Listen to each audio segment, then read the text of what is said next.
વાત કરીએ અમદાવાદ તરફથી વધુ એક મહત્વપૂર્ણ સમાચાર સામે આવી રહ્યા છે। અલ્પેશ ઠાકોરને દિલ્હી હાઈકમાન્ડથી તેડું આવ્યું છે। તેઓ દિલ્હી જવા રવાના થઈ ગયા છે। દિલ્હી હાઈકમાન્ડનું તેડું આવ્યું છે। અલ્પેશ ઠાકોર અને ધવલસિંહ ઝાલા દિલ્હી જવા રવાના થઈ ગયા છે। દિલ્હીમાં બેઠક યોજવામાં આવશે। હાઈકમાન્ડ સાથે બેઠક કરશે। હાઈકમાન્ડ સાથે નારાજગીને લઈ અને ચર્ચા કરવામાં આવશે। વાત કરીએ દિલ્હીથી આવ્યા બાદ અલ્પેશ ઠાકોર પ્રેસ કોન્ફરન્સ કરશે। વાત કરીએ ગઈકાલે જે રીતે અલ્પેશ ઠાકોરે જણાવ્યું હતું આજે બપોરે 2 વાગ્યે તેઓ પ્રેસ કોન્ફરન્સ યોજવાના હતા, પરંતુ દિલ્હી હાઈકમાન્ડનું તેડું આવતા તેઓ દિલ્હી જવા રવાના થઈ ગયા છે। દિલ્હીથી પરત આવ્યા બાદ તેઓ પ્રેસ કોન્ફરન્સ યોજશે।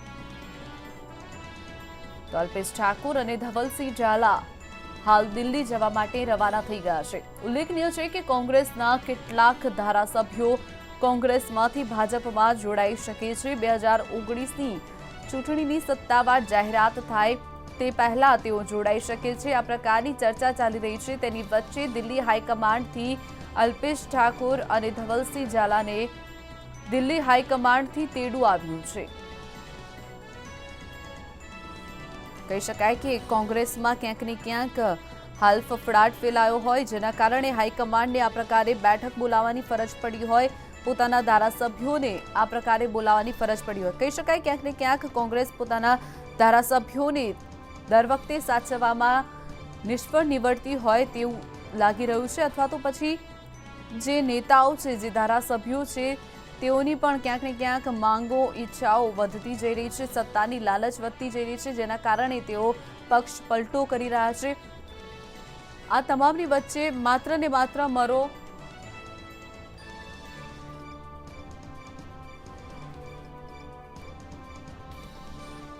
તો વાત કરીએ ક્યાંક ને ક્યાંક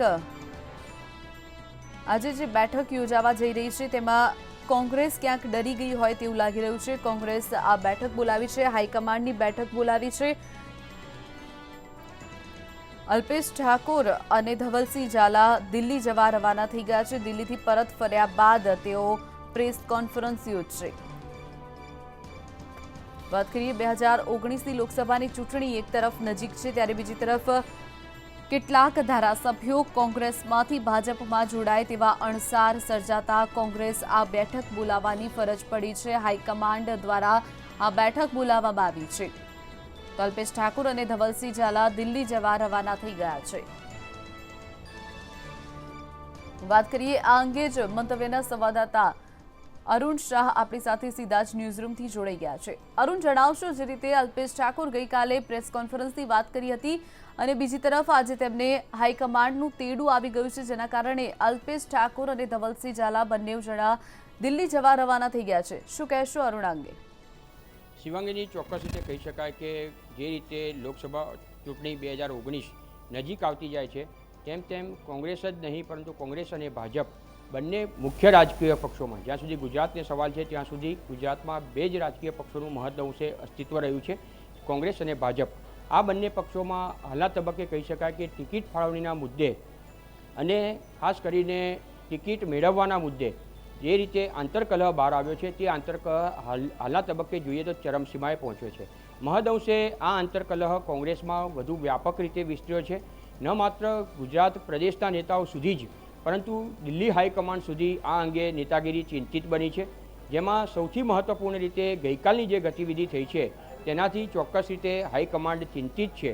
જે પ્રમાણે માહિતી પ્રાપ્ત થઈ છે તે મુજબ અને ગઈકાલે અલ્પેશ ઠાકોર કે જે હાલના તબક્કે જોઈએ તો ગુજરાત વિધાનસભામાં પણ પ્રતિનિધિત્વ કરી રહ્યા છે, રાધનપુર વિધાનસભાની બેઠક ઉપરથી તેઓ પ્રતિનિધિત્વ કરી રહ્યા છે, ત્યારે તેમની સાથે અન્ય 2 ધારાસભ્યો ધવલસિંહ ઝાલા જે બાયડના ધારાસભ્ય છે, જ્યારે તેમની સાથે અન્ય એક ધારાસભ્ય ભરતસિંહ ઠાકોર કે જે બેચરાજી વિધાનસભાનું પ્રતિનિધિત્વ કરી રહ્યા છે। આમ એકંદરે જોઈએ તો 3 ધારાસભ્યો હાલના તબક્કે ભાજપમાં જવા માટેની પૂર્વ ભૂમિકા રચાઈ ગઈ છે અને તેને તૈયારીનો આખરી ઓપ આપી દેવામાં આવ્યો છે। કોઈપણ રીતે જોઈએ તો ભાજપની જો વાત કરીએ તો હાલના તબક્કે 2014નું પુનરાવર્તન કરીને ગુજરાતમાં જે લોકસભાની 26 બેઠકો છે એ 26 બેઠકો હાંસલ કરવા કોઈપણ સંજોગોમાં સામ દામ દંડ અને ભેદની નીતિ અખ્તિયાર કરવા ભાજપે સંપૂર્ણ રીતે કવાયત હાથ ધરી છે અને તેની જ રણનીતિના ભાગરૂપે આ તબક્કે હાલના તબક્કે જોઈએ તો અલ્પેશ ઠાકોરને ભાજપમાં લેવા માટે ભાજપે તૈયારી બતાવી છે. બીજી બાજુ જ્યાં સુધી અલ્પેશ ઠાકોરનો સવાલ છે ત્યાં સુધી અલ્પેશ ઠાકોર દ્વારા દિલ્હી હાઈકમાન્ડ સુધી જે રજૂઆત કરવામાં આવી છે તેમને આમ એકંદરે જોઈએ તો હાલના તબક્કે દિલ્હીમાંથી પ્રભારી તરીકેનું પણ એક મહત્ત્વનો હોદ્દો આપવામાં આવ્યો છે. બીજી બાજુ જોઈએ તો તેઓ વિધાનસભામાં પણ પ્રતિનિધિત્વ કરી રહ્યા છે. આ ઉપરાંત તેમને જોઈએ તો ચૂંટણી કોઓર્ડિનેશન સમિતિમાં પણ સમાવેશ કરવામાં આવ્યો છે.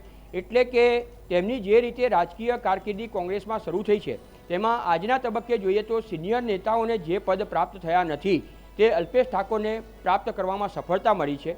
આમ છતાં પણ તેઓ હવે જે રીતે લોકસભાની ચૂંટણી માટે વિશ્વસનીય સૂત્રો પાસેથી પ્રાપ્ત થયેલી માહિતી અને જેને મંતવ્ય ન્યૂઝ દ્વારા જ્યારે ટેલિફોનિક વાતચીત કરવામાં આવી તે નેતાએ પણ સંપૂર્ણતઃ સમર્થન આપ્યું છે. ત્યારે જે રીતે અલ્પેશ ઠાકોરનું હાલના તબક્કે જે કોંગ્રેસ છોડવાનું મૂળ કારણ છે તે હાલના તબક્કે તેઓ જે વિધાનસભાનું પ્રતિનિધિત્વ કરી રહ્યા છે રાધનપુર વિધાનસભામાંથી તે ધારાસભાની બેઠક ઉપર તેઓ ચાલુ રહેવા ઈચ્છે છે. બીજી બાજુ જોઈએ તો જ્યાં સુધી લોકસભાનો સવાલ છે ત્યાં સુધી લોકસભાની બેઠક ઉપર તેમના પરિવારમાંથી તેમને ટિકિટ મળે તે માટેના તેમને થનગનાટ છે. અને આ સંદર્ભે કોંગ્રેસ હાઈકમાન્ડ જો જોઈએ તો જે રીતે તેમણે નિર્ણય કર્યો છે કે જે રીતે ધારાસભ્યોનું પ્રતિનિધિત્વ જેઓ કરી રહ્યા છે તેને લોકસભાની બેઠકનું ટિકિટ ફાળવવામાં આવશે નહીં. અને બીજી રીતે જે રીતે અલ્પેશ તેની સામે વાત કરી રહ્યા છે તેમના પરિવારજનને ટિકિટ આપવાની, તો અન્ય લોકો જે સિનિયર છે જેમણે પક્ષ માટે કાર્ય કરી રહ્યા છે તેઓને ન્યાય મળી શકે નહીં. તેથી દિલ્હી હાઈકમાન્ડ આ અંગે અસમંજસતા અનુભવી રહ્યું છે.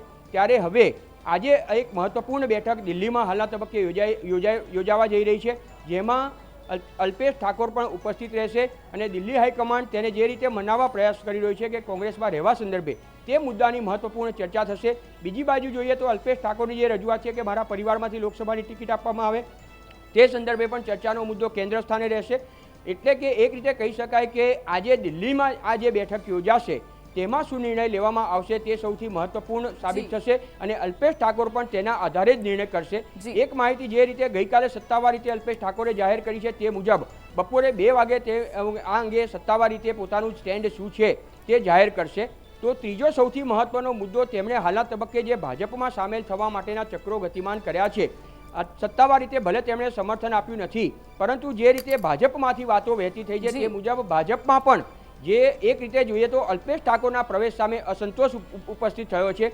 હિન્દી ભાષીઓનો જે મુદ્દો હતો તે ભાજપને લોકસભા ચૂંટણી માટે ચોક્કસ રીતે નુકસાન કરતા સાબિત થઈ શકે છે અને તેના કારણે હવે જોઈએ તો આજે આખરી નિર્ણય લેવામાં આવશે અને તેમાં અલ્પેશ ઠાકોર દ્વારા કયા નિર્ણયની જાહેરાત કરવામાં આવશે તેના આધારે લોકસભા ચૂંટણી 2019ની આગળની ભાજપ અને કોંગ્રેસ બંનેની રણનીતિ તૈયાર થશે. જી બિલકુલ અરુણ, જે રીતે વાત કરવામાં આવે કે પહેલા કુંવરજી બાવળિયા, ત્યારબાદ આશાબેન પટેલ અને હવે આ 4 નામો જે સામે આવ્યા છે કોંગ્રેસના ધારાસભ્યોના, એટલે કહી શકાય કે ક્યાંક ને ક્યાંક કોંગ્રેસ વારંવાર પોતાના ધારાસભ્યોને સાચવવામાં નિષ્ફળ નીવડતી હોય તેવું લાગી રહ્યું છે.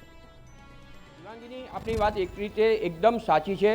ન માત્ર ધારાસભ્યો જ પરંતુ પક્ષ માટે જે લોકો કાર્યકર્તાઓ પોતાનું યોગદાન વર્ષોથી આપી રહ્યા છે તેમની અવગણના કરવામાં જે રીતે અસંતોષ ફેલાયો છે અને કોંગ્રેસમાં એકને એક માત્ર જો મહદઅંશે અસંતોષનું કારણ જોઈએ તો માત્ર આ જ કારણ તેમને નડી રહ્યું છે. કાર્યના પાર્ટી બેઝ જે કાર્યકર્તાઓ છે જેમણે પોતાનું વર્ષોથી આગવું જે પ્રદાન કરી રહ્યા છે અને પાર્ટી માટે જેઓએ ખફા થયા છે તેઓને કોઈ પણ પદ આપવામાં આવતા નથી.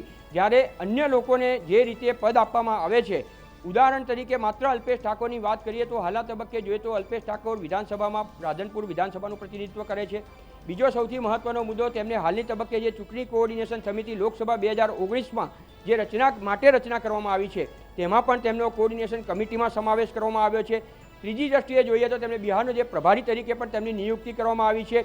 આ રીતે જોઈએ તો તેમને કેટલા એક કરતાં અનેક પદ આપવામાં આવ્યા છે અને છતાં પણ તેમને સંતોષ નથી. એટલે સ્વાભાવિક રીતે જે કાર્યકર્તાઓને કશું જ નથી મળ્યું તે અસંતોષ હોય એ સ્વાભાવિક છે અને કોંગ્રેસ એને સાચવવામાં નિષ્ફળ પુરવાર થઈ છે એ ચોક્કસ રીતે કહી શકાય. અને તેના જ કારણે હાલના તબક્કે જોઈએ તો કોંગ્રેસમાં જે ધારાસભ્યોનું આવાગમન છે તેનું પ્રમાણ વધવા પામ્યું છે અને હજુ પણ એ શક્યતા પ્રવર્તે છે. એટલે માત્ર ન અલ્પેશ ઠાકોર જ પરંતુ તેની સાથે 2 ધારાસભ્યોના નામ ચોક્કસ રીતે ચર્ચામાં છે, જેમાં ધવલસિંહ ઝાલા અને ભરત ઠાકોરનો સમાવેશ થાય છે. અન્ય ધારાસભ્યો પણ આ જ પદ્ધતિ પ્રમાણેથી નારાજ થઈને કોંગ્રેસ સામે તેમની ચોક્કસ નારાજગી કોંગ્રેસ પક્ષ સામે નથી પરંતુ કોંગ્રેસની જે પદ્ધતિ છે તેમને જે સિનિયર નેતાઓની જે અવગણના કરવાની પદ્ધતિ છે, યુવા નેતાઓને સ્થાન નહીં આપવાની જે નીતિ છે તેની રીતિનીતિ સામે તેમને તેમનો વિરોધ છે. કોંગ્રેસ પક્ષ સાથે તેઓ સંમત રહેવા માટે સંમત છે, પરંતુ તેમની નીતિ કોંગ્રેસની જે નીતિ છે તે જે પદાધિકારીઓના જે વલણ છે તેની સામે તેમનો રોષ છે. એટલે આના સામે હવે 2019ની ચૂંટણીમાં જે રીતે કહી શકાય કે ગુજરાતની જો વાત કરીએ તો ગુજરાતમાં 26 બેઠકોમાંથી કોંગ્રેસ કેટલી બેઠકો અંકે કરી શકે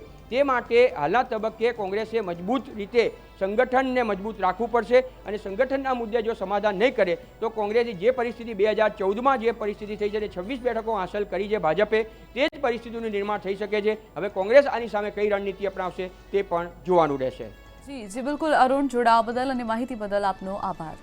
તો વાત કરીએ અલ્પેશ ઠાકોરની. દિલ્હી હાઈકમાન્ડથી તેડું આવ્યું છે, સાથે જ ધવલસિંહ ઝાલા પણ તેમની સાથે દિલ્હી ખાતે જવા રવાના થઈ ગયા છે.